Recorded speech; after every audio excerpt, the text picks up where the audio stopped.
Hello दोस्तों, तो column and strut का चैप्टर हम कर रहे हैं। इसमें एक वर्ड आता है स्लेंडरनेस रेशियो। देखिए, मैंने आपको ये बताया था कि जो कॉलम है वो फेल हो सकते हैं कंप्रेशन में और बकलिंग में। अब ये ना हो, ऐसा ना हो कि वो बकलिंग में फेल हो। ठीक है, हम चाहते हैं कि वो फेलियर उसका ना हो बकलिंग में या कंप्रेशन में। ठीक है, इसको अब डिसाइड कौन करेगा? मैंने ये बताया था कि देखिए, यहाँ पे ये कॉलम है।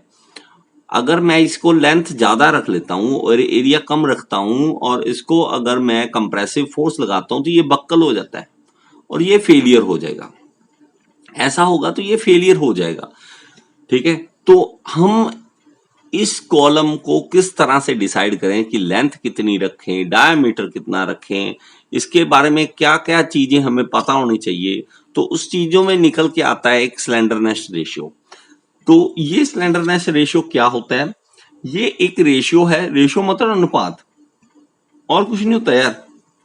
बड़ी बार आता है कि रेशियो रेशियो सर रेशियो है, तो ये कुछ नहीं होता। स्लेंडरनेस रेशियो है। जैसे रेशियो क्या होता है? किसी भी चीज का अनुपात, कि आपस में उन दोनों का क्या अनुपात रहेगा, कि ये अगर ये चीज इतनी होगी तो ये कितनी होगी, तो अनुपात रहेगा आपस में।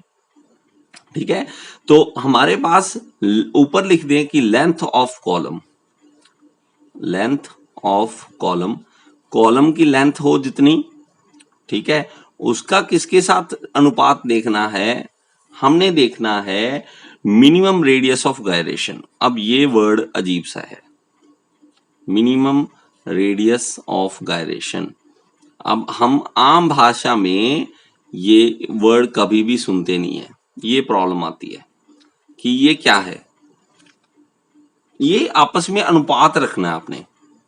ठीक है, और इस अनुपात को सही अगर रखोगे, एक वैल्यू देंगे हम, ठीक है, कि इतनी रखोगे स्लेंडरनेस रेशियो तो शॉर्ट कॉलम कहलाएगा, मीडियम के लिए इतनी स्लेंडरनेस रेशियो होनी चाहिए, और अगर आप लॉन्ग कॉलम है तो इतनी होनी चाहिए।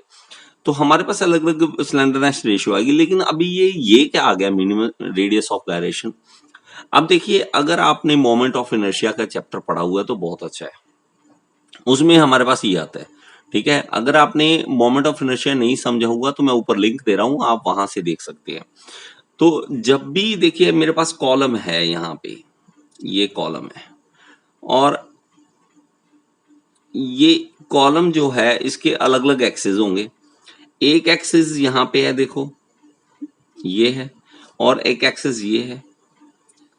तो एक्स और वाई एक्सेस मान लेते हैं, एक्स है और वाई। जब मोमेंट ऑफ इनर्शिया निकालते हैं ना, ठीक है, किसी भी चीज का मोमेंट ऑफ इनर्शिया निकालते हैं, तो उसमें रेडियस ऑफ गायरेशन आता है कि उसका रेडियस कितना होगा। जैसे मैं आप छोटा सा एग्जांपल दे दूं अभी जल्दी जल्दी में, कि यहाँ पे मान लो एक सेंटर पॉइंट है और यहाँ पे एक व्हील है, ये व्हील है, इसके मासेस अलग अलग है। यहाँ पे मान लो ये मास है, यहाँ पे ये मास है, ये मास है, ये मास बहुत सारे हैं। ठीक है, मास बहुत ज्यादा अलग अलग हैं। ये 1 है, ये 2 मास, 3 मास, पता नहीं कितने तरह के अलग अलग तरह के मास हैं। अब मेरे पास फॉर्मूला होता है मोमेंट ऑफ इनर्शिया का, एम आर स्क्वायर। ठीक है, एम आर स्क्वायर, ये रेडियस, मास अगर 1, ये मान ले 1 है मान लो, तो 1 का यहां से रेडियस, 2 का यहां से रेडियस, मास इसका रेडियस, तो सबका देखना पड़ता है।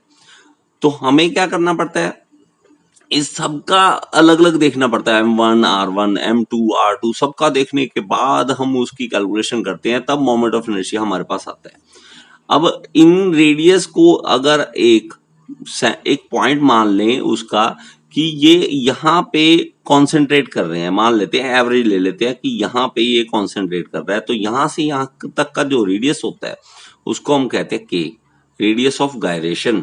तो हमें यहाँ पे भी, अगर ये बक्कल हो रहा है और ये इस तरह से मुड़ेगा, इस तरह से मुड़ेगा, ये मान लो कि ये टर्न होगा, इस तरह से बक्कल होगा, तो ये मोमेंट ऑफ इनर्शिया आएगा। तो उसमें भी मास अलग अलग होंगे, ये एक्सिस है मान लो, तो यहां से ये मास अलग अलग दूरी पे होंगे। तो ये दूरी अलग अलग है, इसलिए हमें टेंशन पड़ जाती है। तो हमें क्या करना पड़ता है कि एक एक एवरेज वैल्यू लेनी पड़ती है, और उसको हम कहते हैं रेडियस ऑफ गायरेशन। कि मान लेते हैं चलो ये एक्सिस है ये एक्सिस है, तो मान लो कि ये मास यहाँ कॉन्सेंट्रेट कर रहा है, तो उसकी हम रेडियस ले लेते हैं के। ठीक है, तो के रेडियस ले लेते हैं, और हमें जो के रेडियस है वो निकालने के लिए क्या करना पड़ेगा, जैसे यहाँ पे फॉर्मूला देखो, अगर मैं आर को के लिख दूं तो आई क्या आ गया, एम के स्क्वायर। ठीक है, ये किसके लिए होता है, जब हमारे पास मास गिवन होता है।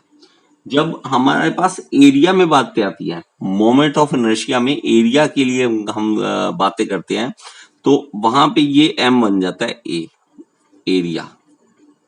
ठीक है, तो ये एरिया की बातें कर रहे हैं। जब मास की बातें तब करते हैं जब 3D डिमेंशन में हम बातें करते हैं, जब 2D डिमेंशन में बातें करते हैं तो एरिया लेते हैं। तो हम क्या करेंगे, के निकालने के लिए के यहां रख दो, और आई बाय ए, और के स्क्वायर इधर आके अंडर रूट हो जाएगा। तो जो के है वो रेडियस ऑफ गायरेशन, और आई आपने लेना है जो मिनिमम होगी वैल्यू। ठीक है, तो आप एक बार ना जो मोमेंट ऑफ इनर्शिया वाला चैप्टर मेरा है वो एक बार देख ही लो यार, ज्यादा अच्छा रह जाएगा। ठीक है, मुझे भी ऐसे मजा नहीं आएगा जब तक आपको क्लैरिटी नहीं आएगी। और क्लैरिटी के लिए ये यहाँ पे बहुत ज्यादा एक्सप्लेन करने लग गया कि मिनिमम कौन सा है, मैक्सिमम कौन सा है, तो ज्यादा हो जाएगा। ठीक है, लेक्चर लंबा हो जाएगा। वो मैंने बना रखी है मोमेंट ऑफ इनर्शिया वाला, तो ऊपर प्लेलिस्ट दे रहा हूँ, वहां ओपन कीजिए और उसको देख सकते हैं, मोमेंट ऑफ इनर्शिया वाले चैप्टर को। ठीक है, तो आई लेंगे मिनिमम। अब इसका क्या फॉर्मूला बन गया फिर फाइनली, तो ऊपर लिख देंगे स्लेंडरनेस रेशियो के लिए, ऊपर लिख देंगे लेंथ ऑफ कॉलम, और नीचे लिख देंगे radius of gyration, minimum radius of gyration के।